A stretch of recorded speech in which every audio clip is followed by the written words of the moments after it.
a través de el chat, que en esta ocasión, gentilmente, pues ustedes se han conectado.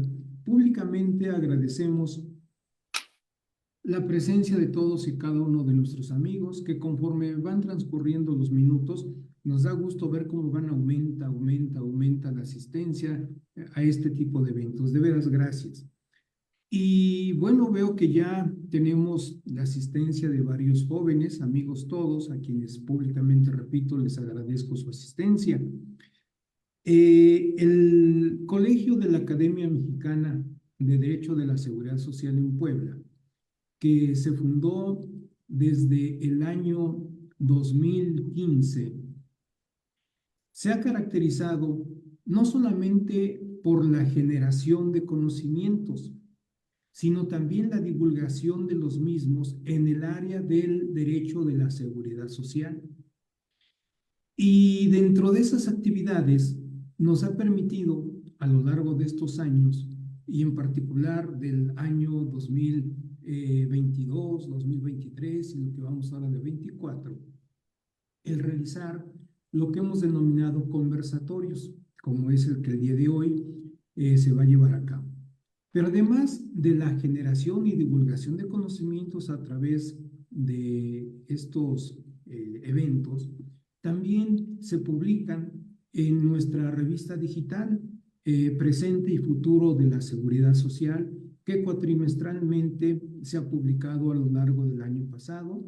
En este también ya el número 4, que corresponde a este segundo año, ya está en prensa, vamos, ya se está trabajando y yo creo que la próxima semana ya lo tendremos física, bueno, no físicamente sí, pero ya listo para su distribución.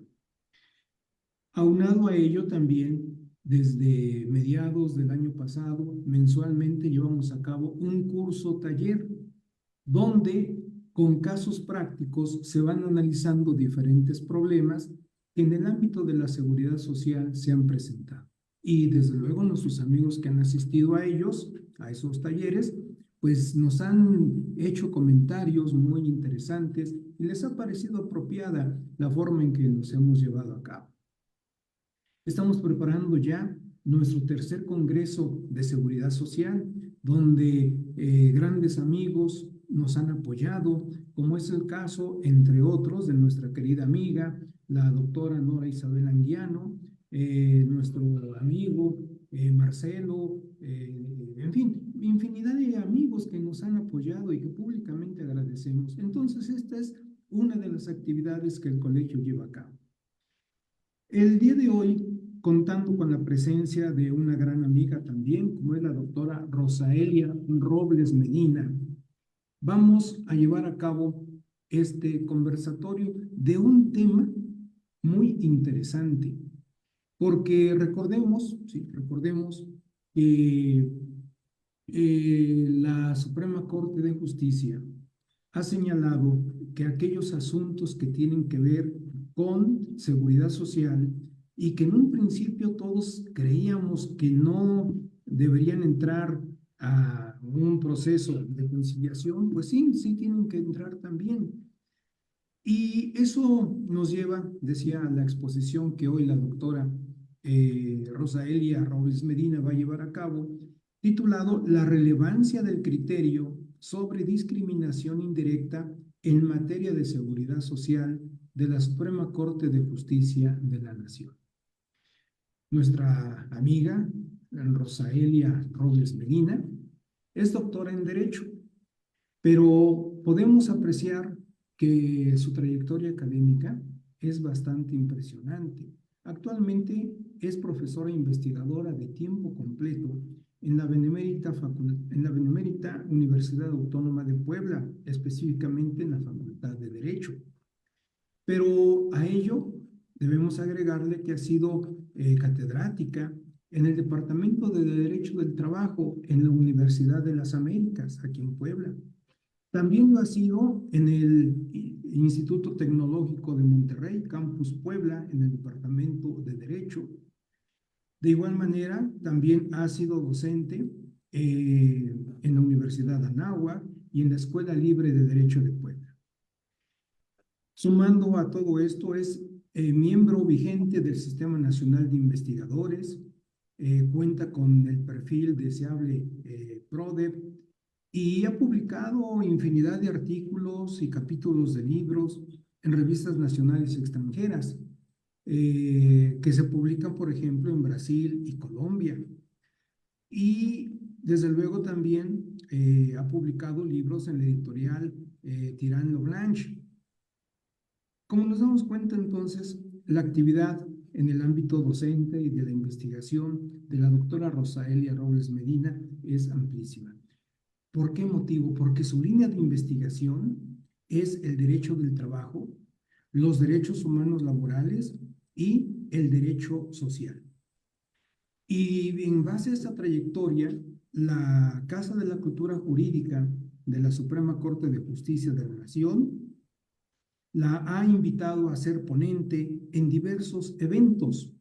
Así que vemos que el ámbito de la investigación y de la docencia, donde la doctora Rosaelia Robles Medina se desenvuelve, es una beta muy rica que ella ha explotado. Y precisamente en base a todo ello es que nos va a disertar el tema que el día de hoy nos ha preparado. Ya sabemos la mecánica, son una exposición de 45 50 minutos. Si hay alguna pregunta, la pueden hacer a lo largo de la exposición o bien esperar a que se termine la plática y ya en los últimos 10 minutos llevaremos a cabo ese intercambio de pregunta-respuesta. Siendo así, estimada amiga doctora Rosalia Robles Medina, queda usted en uso de la palabra. Bienvenida. Muchas gracias, doctor Jacinto, por la invitación y por la oportunidad. Para mí es un honor estar presente aquí con este conservatorio. Voy a permitirme, doctor, compartir pantalla. Adelante. Este,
no me está dejando compartir pantalla, no sé a qué se deba.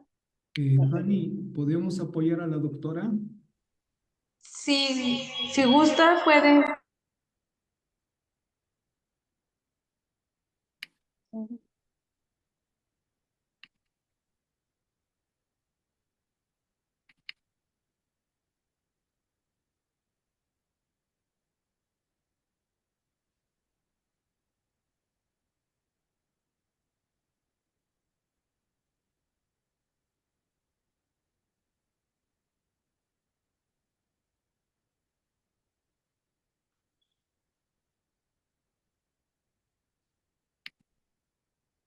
La tecnología, como hemos mencionado en varias ocasiones, es maravillosa, nos simplifica la vida en muchos aspectos, pero en otros nos hace sufrir un poquito, ¿verdad?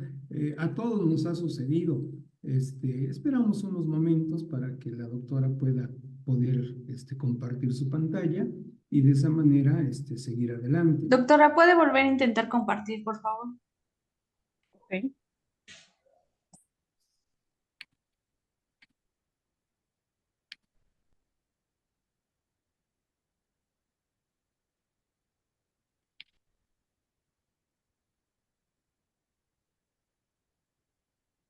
Me aparece una leyenda que dice: su función de compartir la pantalla está en pausa.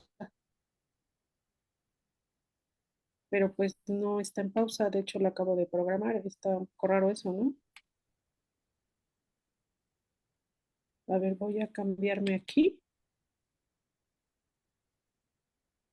Su pantalla está cargando, parece que aquí sí está mostrando la verdad. Está Sí, empezando a sí, cargar. está empezando a cargar, ok. Ya se puede apreciar, doctora. Ah, perfecto. Entonces, aquí lo vamos a poner en modo presentación y vemos si continúa. ¿Sí se ve? Sí, ¿verdad? No en este momento. Oh, qué raro Dice, cuando le... dice cargando. Mm, a ver, esperamos a ver si cargó.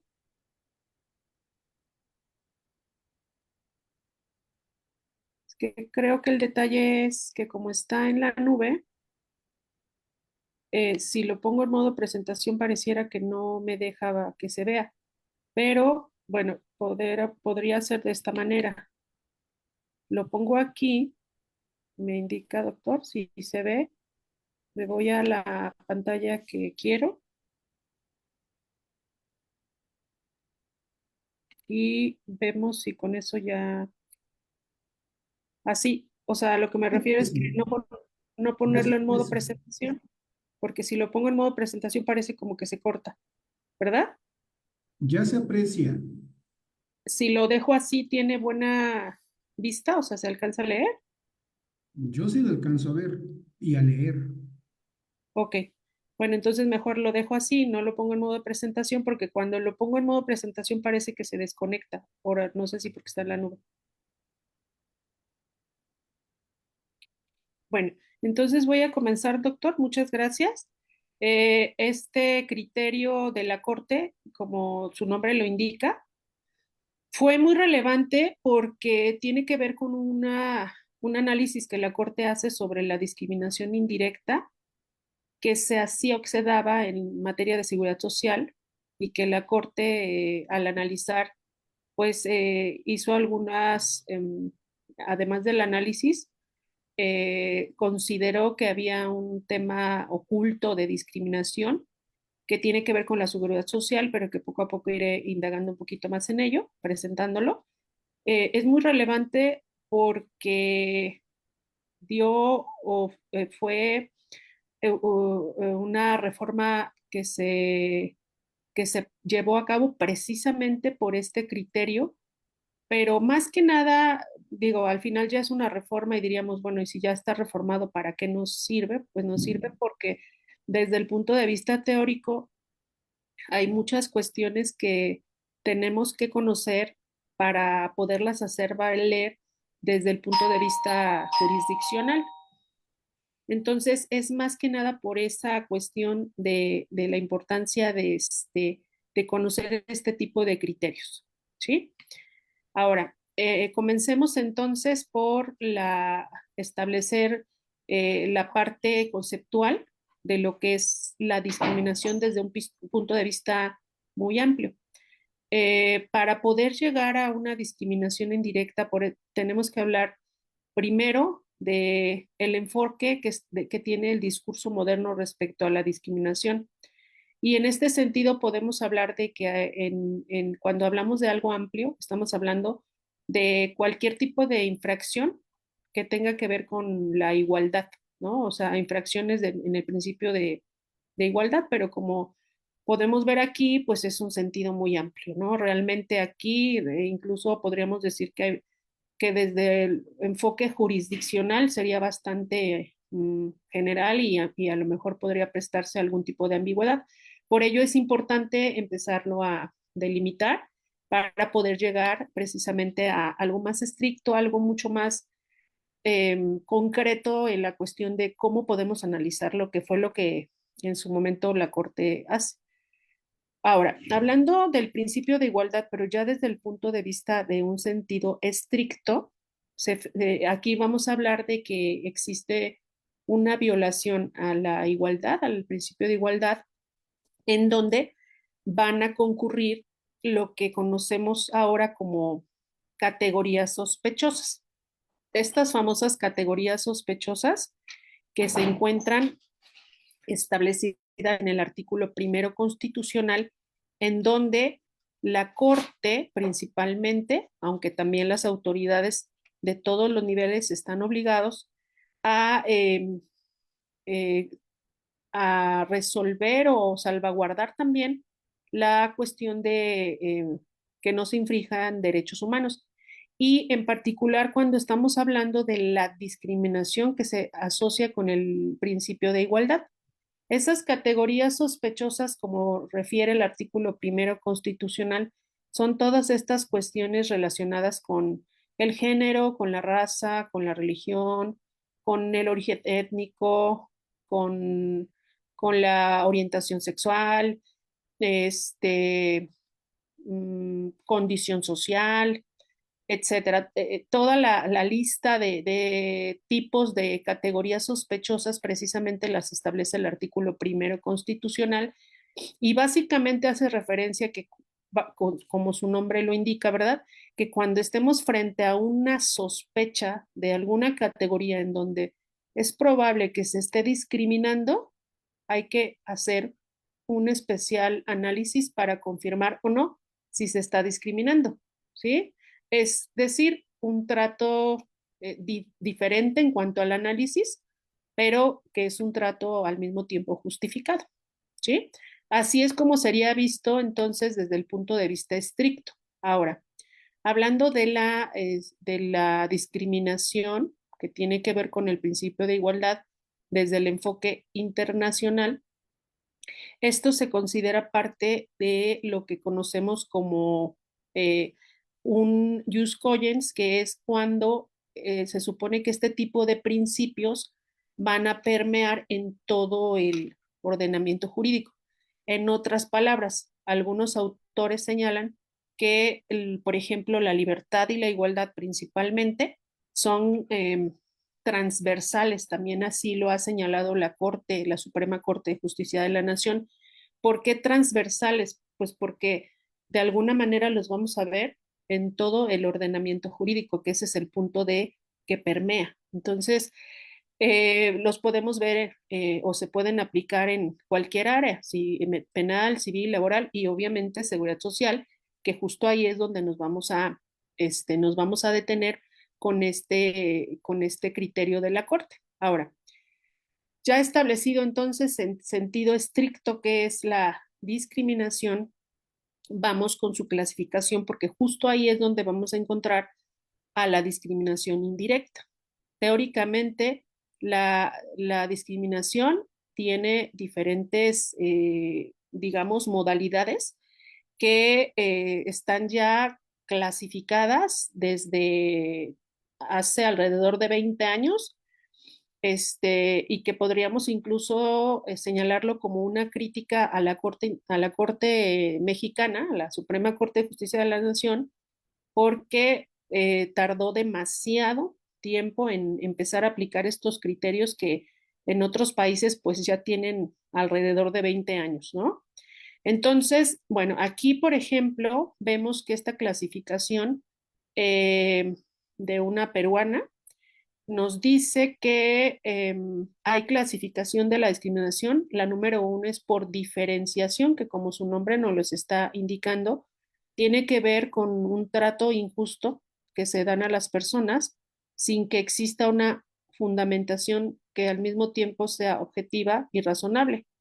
Por ejemplo, que dan un trato distinto, un trato injusto a personas en relación a su origen, sería el ejemplo, ¿no? Otro tipo de discriminación es cuando se mezcla múltiple o interseccional. ¿Por qué? Porque se mezclan diferentes categorías sospechosas. Por ejemplo, pertenece a grupos que están desventajados y a lo mejor tiene una religión diversa en donde esas dos circunstancias, por ser de diferente grupo, haya una discriminación múltiple porque se dan con varias categorías, como por ejemplo su religión y su origen, ¿no? Pueden mezclarse otras categorías, pero al final tiene que ver con la mezcla. O también otro ejemplo es cuando son personas discapacitadas de determinado grupo, o tiene que ver con un grupo o un origen étnico, también podrá darse el caso, o que se trate de mujeres, ¿no? Entonces ahí están factores como su condición de salud, su origen étnico y su género, ¿no? Entonces se puede mezclar varias de ellas. Esa es la segunda, la discriminación interseccional. Y aquí me gustaría dar un ejemplo porque este caso ha sido muy relevante o fue muy relevante para México y precisamente para la incorporación de lo que ahora conocemos como el bloque interamericano, que tiene que ver con la aplicación del control convencional, es decir, que tomemos en consideración los tratados internacionales de la materia enfocada en derechos humanos cuando estamos frente a un conflicto que se asocie con ello, y que México de alguna manera con estos casos se le obliga a adaptar sus normas apegándose a los derechos humanos. Este caso es el famoso caso de Campo Algodonero, que lo conocemos más como las muertas de Juárez. Digamos, en los medios así lo manejaron, pues porque obviamente era mucho más atractivo decirlo así que Campo Algodonero. ¿Por qué el caso es relevante? Porque México en ese caso fue condenado por la Corte Interamericana de Derechos Humanos porque consideró que había una discriminación de tipo estructural, es decir, que al mismo tiempo de que había violencia, también había impunidad de diferentes autoridades y allí influían, por ejemplo, factores como el cultural, que formaban parte de un patrón. O sea, digamos que el comportamiento de las diferentes autoridades tenía que ver con un patrón cultural, ¿sí? Por ejemplo, el actuar de la policía, los tribunales que no investigaron la violencia en contra de las mujeres, y ahí vemos también de nuevo categorías sospechosas, como cuáles, género y estatus. Al mismo tiempo podemos considerarla múltiple, pero en este caso se consideró estructural porque jugaron un papel importante los factores culturales, o sea, el cómo por una cuestión de un patrón, ¿sí? De conducta, por una, digamos, por una influencia cultural de generación en generación, le restaban importancia tanto a la violencia en contra de las mujeres como la cuestión de el estatus. En otras palabras, que se trataba de mujeres, que en la mayoría de los casos su condición social era de bajos recursos o diríamos pobres para que se quede pues, más claro este punto, ¿no?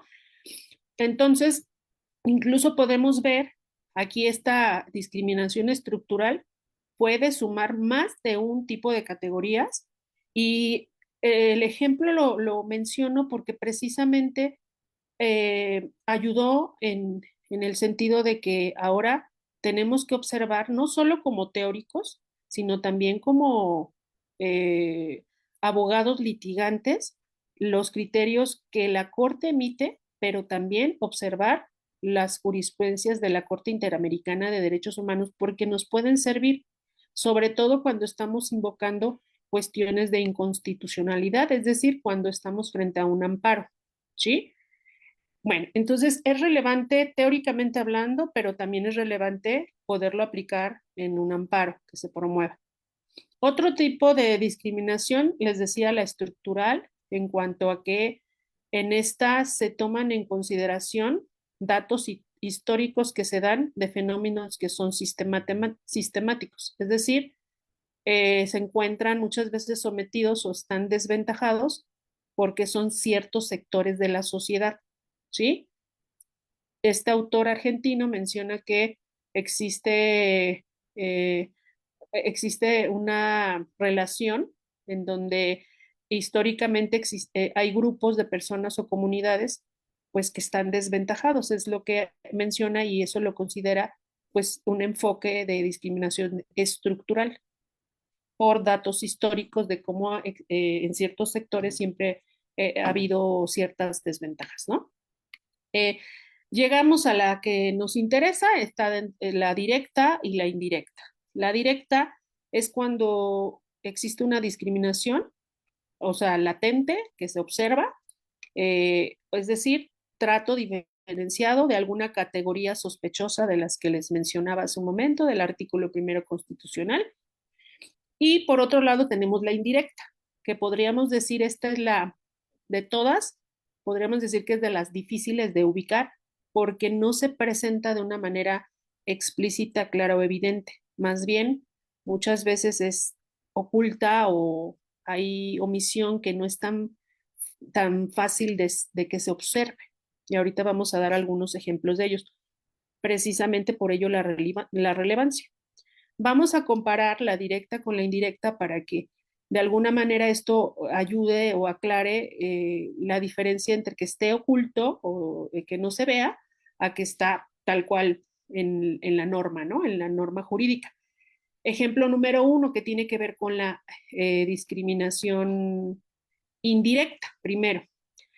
Por ejemplo, ponemos de requisito la estatura mínima de 1,58 en las mujeres para que puedan acceder a la escuela de formación militar cuando la estatura promedio es de 1,65. Entonces, ahí sí vemos, la cuestión aquí es datos estadísticos, ¿sí? Por ejemplo, se pueden dar datos cualitativos y cuantitativos respecto a esa esa condición que están poniendo de estatura para que puedan acceder a un trabajo.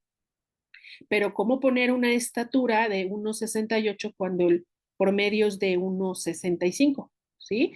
Es decir, ahí hay un impacto porque desfavorece. ¿Por qué desfavorece? Porque no hay una causa objetiva y razonable para establecer un parámetro que su población no tiene. ¿Sí? Ese sería el primer ejemplo. El segundo ejemplo es cuando estamos frente a la directa, porque, por ejemplo, solo se aceptan hombres y no mujeres para obtener alguna formación militar o un trabajo, ¿sí?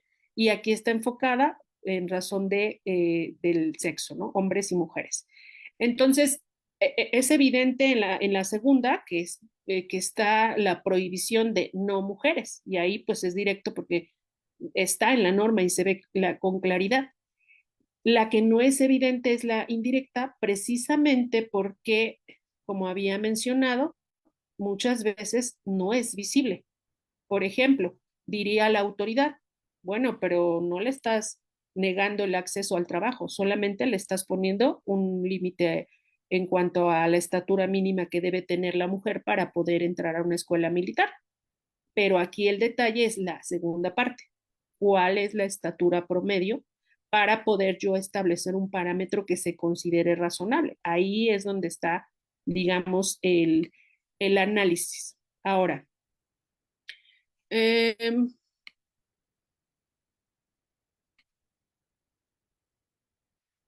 déjenme ver si no me pase. Ah, vamos en la 10. Entonces, tomando en consideración ya esta explicación de cuándo estamos frente a una discriminación indirecta, podemos seguir con el parámetro internacional de regulación respecto a el principio de igualdad. Por ello es importante observar el Pacto Internacional de Derechos Económicos, Sociales y Culturales, pero principalmente sus observaciones que llega a ser el mismo comité.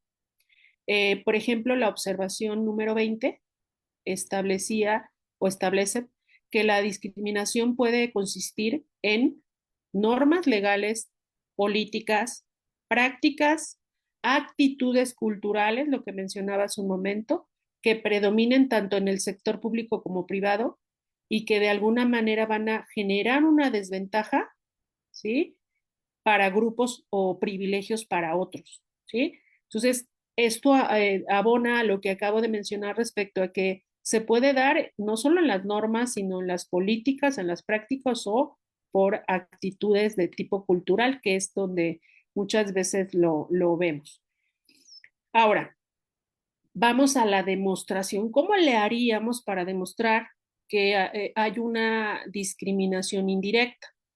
Porque como quedamos, está muchas veces oculta, no es visible, ¿sí? No es directa, Por lo tanto, es más difícil localizarla o que la encontremos en un análisis jurídico que se haga.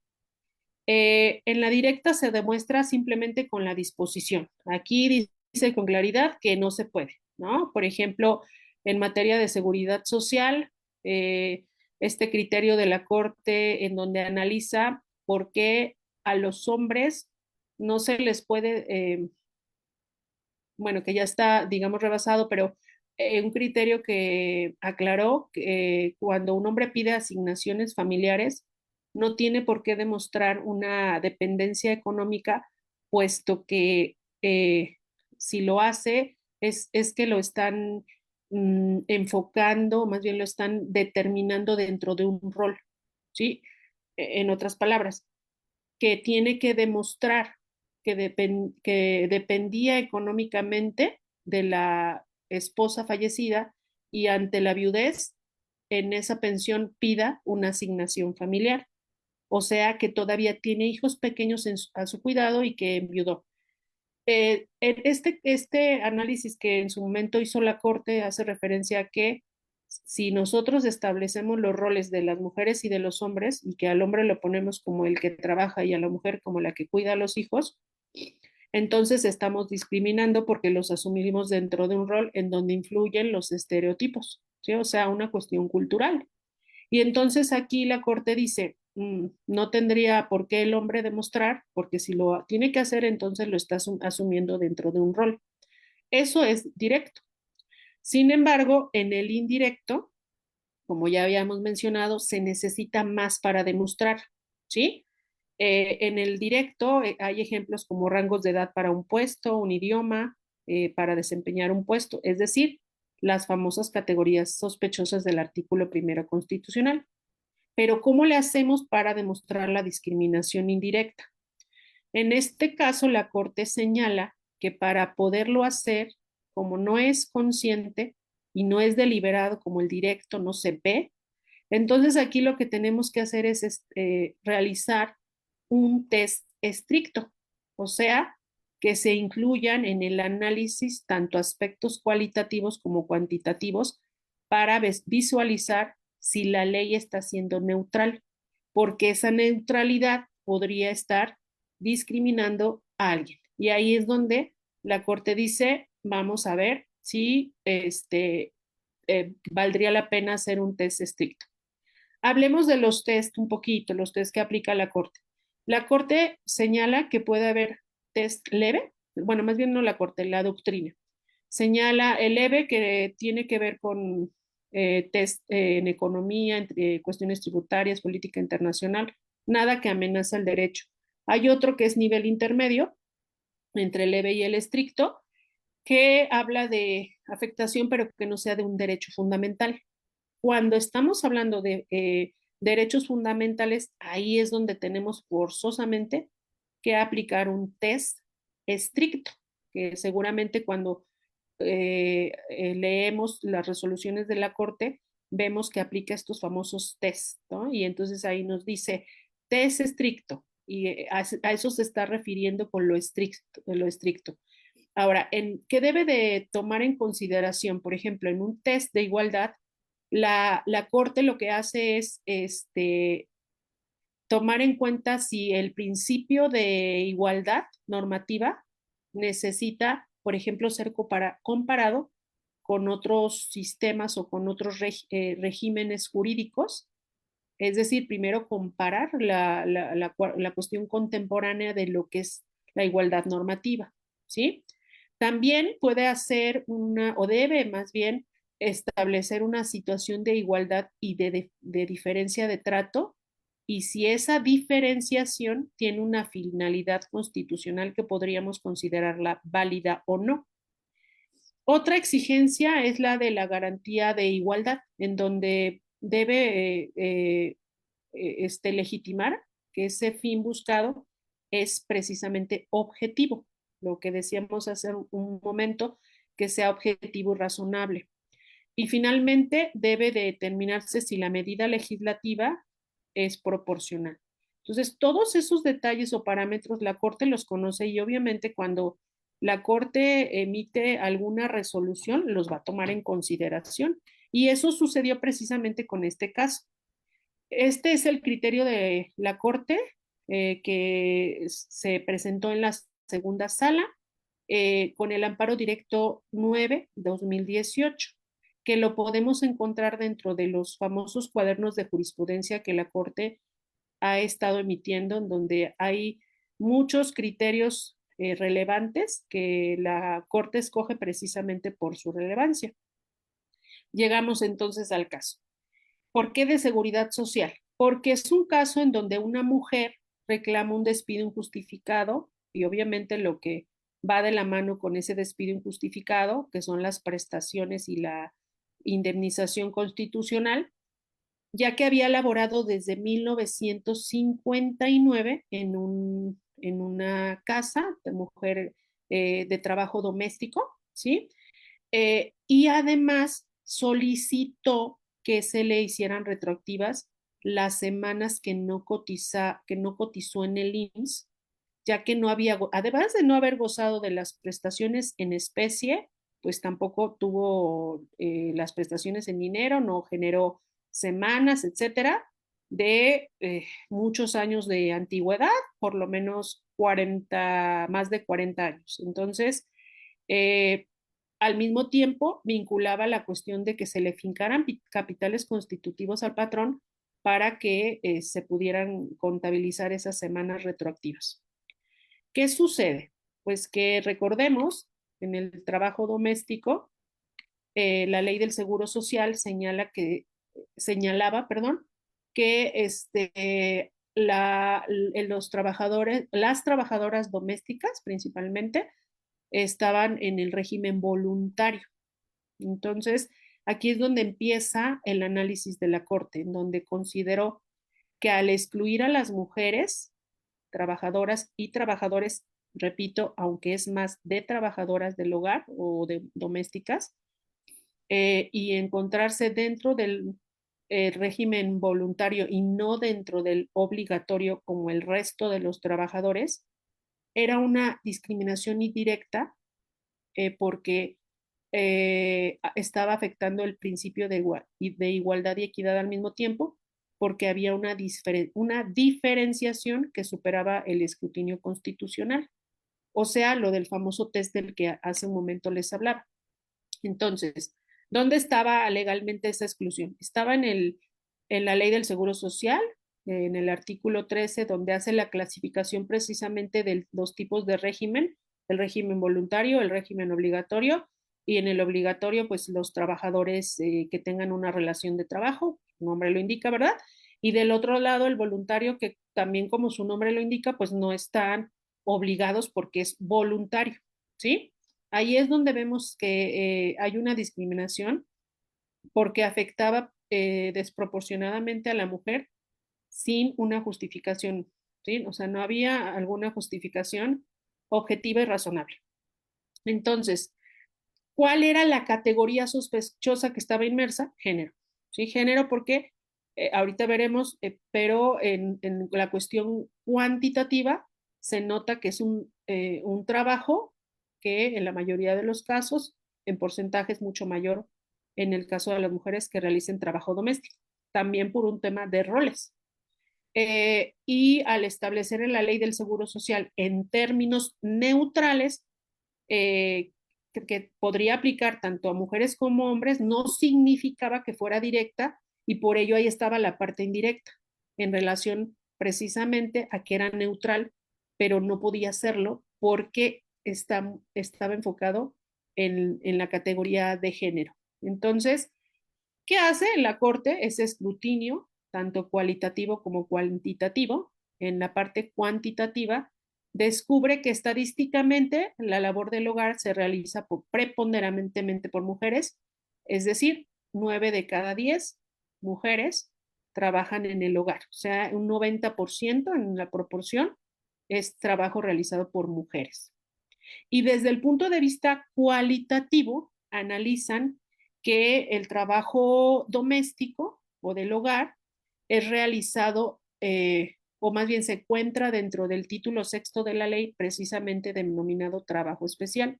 Es decir, en la Ley Federal del Trabajo están en un título aparte del famoso trabajo especial, que se supone que tiene otras características. Entonces, vamos a ver el antes de la reforma, que ya les había adelantado, el antes de la reforma en relación a la seguridad social, hablando de la ley laboral del 2012, 30 de noviembre, aquí nos menciona que cuando una persona del trabajo doméstico tiene una enfermedad, además de que tiene derecho a que se le pague lo correspondiente a un mes de salario, depende de si la enfermedad, dependía de si la enfermedad era crónica o no. Si la enfermedad no era crónica, entonces se le daba asistencia médica hasta que se lograra su curación, algún servicio asistencial, mientras no se hiciera a cargo un servicio asistencial.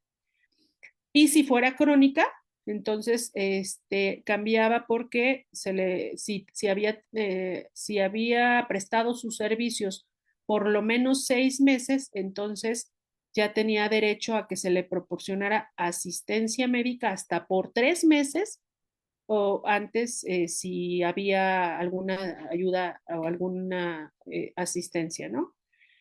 Eh, antes fue así hasta que la Corte determinó que aunque las trabajadoras domésticas pertenecían o pertenecen todavía al título sexto de la ley donde habla del trabajo especial, por ese simple hecho de ser trabajadores especiales desde el punto de vista cualitativo, no tenían por qué ser privadas de la cobertura de la seguridad social que les permitiera realizar sus actividades productivas, pero con condiciones dignas, porque tiene que ver con una cuestión de protección en relación a su salud, a las contingencias que se pueden presentar. Entonces, ¿por qué la relevancia? Por los alcances que tuvo. Primero se lanzó un programa piloto que encaminaba a dar seguridad social a las trabajadoras del hogar. Después vino la reforma, ¿sí? En donde se reforma tanto la ley del Seguro Social como la ley federal del trabajo principalmente. Por ejemplo, en la ley del Seguro Social, en ese artículo que mencionábamos de los sujetos del régimen obligatorio, se incorpora la fracción cuarta que señala a las trabajadoras del hogar o las personas trabajadoras del hogar, con un lenguaje mucho más inclusivo también, y que como podemos ver fue publicado en el Diario Oficial de la Federación y esta reforma es a partir del 2 de julio del 2019. ¿Sí? Desde entonces, las personas trabajadoras del hogar ya están dentro del régimen obligatorio y salen del régimen voluntario, además de los que ya se encontraban en el régimen obligatorio. ¿Cómo lo vemos ahora dentro de la Ley Federal del Trabajo? En el artículo 334 bis, nos menciona que las personas que son trabajadoras del hogar van a contar con prestaciones, entre ellas pues las prestaciones que derivan de una relación laboral, como las vacaciones, la prima vacacional, días de descanso pagados, aguinaldo, o cualquier otra que sea acuerdo, y en negritas acceso obligatorio a la seguridad social, ¿no? Ahí es donde ya vemos la relevancia de este criterio o el alcance del análisis que hace la Corte, que repito, está también adicionado en la misma fecha que acabamos de mencionar, en que se modificó precisamente la Ley Federal del Trabajo y la Ley del Seguro Social. Ahora, ¿cuál es la base principal a nivel internacional también en cuanto al alcance que tuvo? La ratificación del convenio 189 de la Organización Internacional del Trabajo, que México ratificó el 3 de julio del 2020. O sea, otro de sus alcances fue que México ratifica este convenio en su totalidad, porque hay convenios ha habido convenios que al principio se ratificaron parcialmente y que después se ratificaron por completo. Ejemplo, el convenio 98 sobre negociación colectiva. Originalmente lo habían ratificado parcial, de forma parcial, pero en el 2019, cuando se modifica la Ley Federal de Trabajo en relación a la negociación colectiva y libertad sindical, ahí es cuando México ratifica por completo ese convenio que lo había ratificado parcialmente. O sea, esto sí, esto no, esto sí, esto no. ¿Sí? En el caso de el convenio de la OIT sobre trabajo doméstico se ratificó desde 2020, también ese es otro de los alcances. Y como dato, digamos, cultural de la cuestión de la Organización Internacional del Trabajo, fue la penúltima ratificación de México. El último convenio ratificado por México es precisamente el convenio 190 que ratificó en 2022, perdón. Bueno, de ahí lleguemos ahora sí a las conclusiones. Este criterio de la Corte es relevante, ¿por qué? Porque benefició a personas. Y en este caso estamos hablando de personas trabajadoras del hogar, principalmente quedamos que son mujeres. También es relevante porque desde el punto de vista teórico es estudiado, ¿sí? Es estudiado y les decía que desde el 2010 existen estas clasificaciones de directa, indirecta, estructural, múltiple o interseccional, y que tardó, diríamos, 9 años la Corte en tomar en consideración la doctrina que no es tan difícil de observar. Entonces, ahí está precisamente la conclusión crítica que dejo en la mesa, porque sí son criterios relevantes, pero podríamos decir que a pesar de que la Corte es la máxima autoridad de nuestro país, podríamos considerar que está rezagado en cuanto a la actualización de los temas teóricos que tienen que ver con derechos humanos, en particular sobre la discriminación, ¿no? Y no es tan difícil observarlo, porque ahora, como decía el doctor Jacinto, es mucho más fácil, pues, de manera virtual, conocer estudios muy serios, pues de los doctrinarios que hay a nivel mundial, ¿no? Y hay que ponerse al corriente respecto a esto.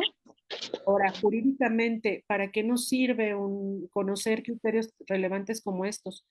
Para que cuando estemos frente a una discriminación indirecta la podamos localizar, aunque esté en términos neutrales o en términos ocultos o que no es evidente, tomando en cuenta lo que la Corte mencionó, hacer un escrutinio estricto, buscar datos cualitativos y cuantitativos, ver si no influyen factores políticos, económicos, culturales, para que se esté determinando de una manera diferenciada alguna cuestión que podría estar frente a esta discriminación indirecta que, como quedamos, es más difícil de localizar. Entonces, ese sería pues el resumen de la importancia de este criterio, porque tiene que ver con la seguridad social, con el ahora y pues con el beneficio hacia las mujeres, hacia las personas trabajadoras. Y bueno, esa sería toda mi participación. Gracias por su asistencia y por su atención. Gracias a usted, estimada amiga, doctora Rosaelia Robles Medina. Ha sido un tema muy árido, pero que explicado de una manera tan sencilla por parte de la doctora Rosaelia, que definitivamente dan ganas de seguir escuchando explicación de este tema en esos términos tan accesibles. De veras, estimada doctora, gracias por esa forma tan fácil de explicarnos, ¿no? Continuando con esta dinámica, si hubiera alguna pregunta para nuestra invitada de lujo de este día, la doctora Rosalia Robles, adelante. Nora Isabel Anguiano nos pide la palabra. Adelante, por favor, doctora Nora Isabel. Hola, buenas tardes, doctor y asistentes y doctora Rosalia. La verdad coincido con el maestro me gustó mucho. En pocos minutos nos dijo bastante, doctora, y se lo agradezco mucho.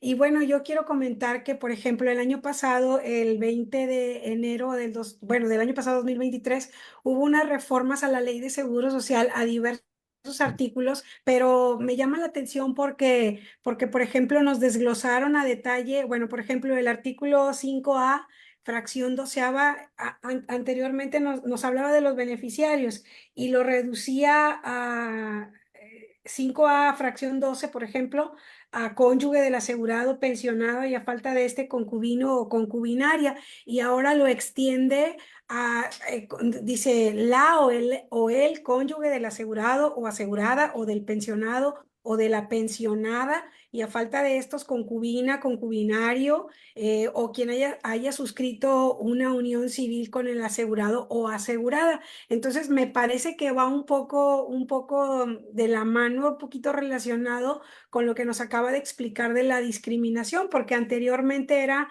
más complicado comprobar, no sé, a lo mejor, o sea, bueno, más bien, no, como que no había esa perspectiva de género en la ley, y ahora pues ya nos queda un poquito más claro, incluso hasta para el reclamo del derecho, ¿no? Para reclamar el derecho en esa parte que dice, o quien vivía en unión civil, no sé, vaya, aquí la tengo, es que, Concubina, concubinario. ajá, o a quien haya suscrito una unión civil con el asegurado o asegurada. Entonces, me parece que va de la mano un poquito, doctora, con el tema que tan acertadamente nos acaba de explicar. Entonces, vamos eliminando también en la ley federal la ley de Seguro Social, no ver las cosas con perspectiva de género, vamos arreglando esos huequitos en la ley, ¿verdad?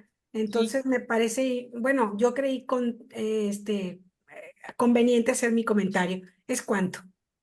Gracias, sí, estimada doctora. coincido con la doctora Nora en cuanto a que efectivamente detona un cambio en la Ley Federal de Trabajo y en la Ley de Seguro Social principalmente, porque ya se analiza de una forma más, mucho más consciente y más profunda, eh, incluso la redacción que pudieran llegar a tener los artículos y si esa situación es neutral, ¿no? Entonces, ante esa neutralidad, no estás discriminando, porque si estás discriminando, entonces incluye, aquí hablaríamos de un lenguaje inclusivo que también va de la mano. Entonces, sí, coincido con usted en cuanto a el ejemplo que menciona y muchas gracias pues por robustecer este tema. Tenemos en el chat precisamente a Rubicelia Luis López, que textual dice, gracias por la ponencia que nos compartieron. Pero también Diana López dice, muchísimas gracias, doctora, por sus aportaciones. Además de lo que se comenta en el chat, ¿alguna otra pregunta o alguna otra inquietud para nuestra invitada, la doctora Rosaelia?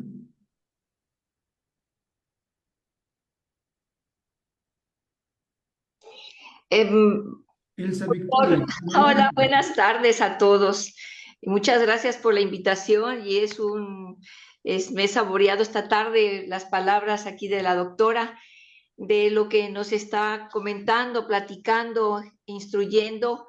Creo que es importante señalar que nuestra Suprema Corte de Justicia de la Nación, pues tal y cual ha venido actuando, está un poquito rezagada en cuanto a aplicación del control de convencionalidad, ¿no? Así es, sí. Sí, definitivamente 10 años yo creo que no es poco porque no es tan difícil ahora acceder a información tan enriquecedora a nivel global, ¿sí? Antes lo físico nos lo complicaba porque teníamos que pedir un libro, etcétera, pero ahora creo que no es tan difícil, o sea, no hay pretexto, diría en este caso, ¿verdad? Sí, así es, no tienen pretexto. Sí, Muchas gracias, doctora. al contrario, un gusto. ¿Alguna otra pregunta, si es que lo hubiera, jóvenes, antes de pasar a entregarle el reconocimiento a nuestra ponente? No, parece que no, ¿verdad? Bien. Como siempre voy a pedirle a una de las vocales del colegio, que en este caso es la maestra Ana Lilia Silva Ambrís, el que le haga entrega virtual y en su momento presencial, ¿verdad?, de esta constancia a la doctora Rosaelia Robles Medina. Adelante, maestra Ana Lilia Silva, por favor. Gracias, doctor, muy amable.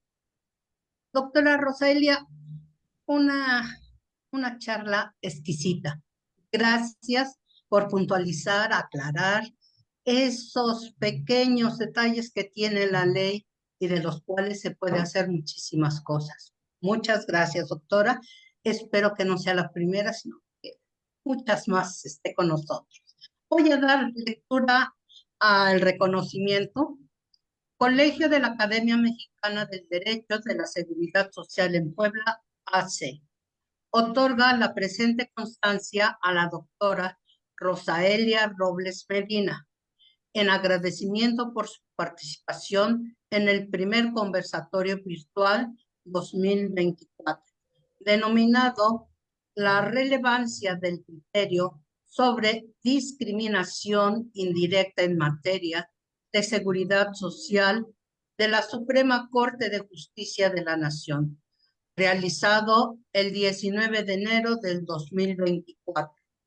Lo firma el doctor Jacinto García Flores, presidente del Colegio de la Academia Mexicana de Derecho de la Seguridad Social en Puebla, AC. Gracias, doctora. Gracias a ustedes por la oportunidad de participar. Muy amable, maestra Ana Lilia, por la entrega de este documento de manera virtual y más adelante lo haremos de manera presencial. Ya para terminar y que no quede nada en el tintero, Scarly Yareli Villegas, textual, envió un chat que dice: las discriminaciones hacia las madres solteras son indirectas y más para conseguir un empleo o porque llevan un proceso legal. ¿Qué se podría hacer? Y por último, Marco Antonio Pérez, textual, también dice: buenas tardes, ¿queda grabada la conferencia para Facebook? Sí, Marco Antonio, queda grabada. Doctora, no sé si quieras hacer un comentario breve a la pregunta de Scarly y Yareli, que Sí, adelante. algo había puesto en el chat, pero básicamente aquí, como quedamos, la discriminación indirecta es importante demostrarla para poder considerar que estamos frente a eso, frente a una categoría sospechosa que tiene que ver con el género, ¿sí? Eh, la parte que no me quedó clara es que tienen que llevar un proceso legal y que ese proceso legal pareciera que es donde se encuentra la discriminación indirecta. Aquí lo relevante es que se demuestre con datos cualitativos y cuantitativos. Entonces, ¿qué hacemos? Promovemos un amparo, pero es importante hacer énfasis en que exista una inconstitucionalidad, porque es la única manera en que la Corte puede traer ese expediente, analizarlo y hacer ese escrutinio estricto, porque es la autoridad que atrae los asuntos que tienen que ver con violación de derechos humanos. Esa sería la puerta de entrada, pero es importante tomar en consideración la demostración en la parte en donde menciona que llevan un proceso legal diferente y que si esa diferenciación no es objetiva y razonable, entonces estamos frente a una discriminación, ¿sí? Que creo que eso es lo que podría comentar en este caso, y lo que había escrito es que se trata de una discriminación en donde tendríamos que demostrar en el amparo que es indirecta, invocando evidentemente la cuestión de que hay una inconstitucionalidad en determinada norma que pone esos procesos legales como una condición para poder acceder a un empleo. Pero me parece que incluso es directa. Si está quedamos que si está en la disposición y la vemos ahí, entonces es directa, no indirecta. Finalmente, estimada doctora, José Manuel Hernández, textual, dice: quedo muy complacido con la invitación a esta tan excelente ponencia. Quisiera saber si es posible que se comparta el material exhibido. De antemano, gracias. No sé, doctora Rosaelia, ¿usted indica al respecto? Sí, claro, con todo gusto, doctor. De hecho, es mi propuesta, además de compartirle el material, es que lo voy a presentar para la revista, para que esté como más amplio el análisis, para que con posterioridad lo puedan también revisar. Entonces, ese es mi plan completo, pero bueno, puedo adelantar el plan con la presentación. Claro que sí, y júrelo que cuando nos los haga llegar se unirá usted al selecto grupo de autores que han escrito en nuestra revista y la invitación para todos para que sigan escribiendo. Amigos, a todos, Buenas tardes, gracias por su presencia y los invitamos para la próxima semana en que tendremos el tercer conversatorio virtual del 2024. Buenas tardes a todos, hasta luego. Buenas tardes. Buenas tardes, muchas Gracias. gracias. Gracias, gracias. Muchas gracias.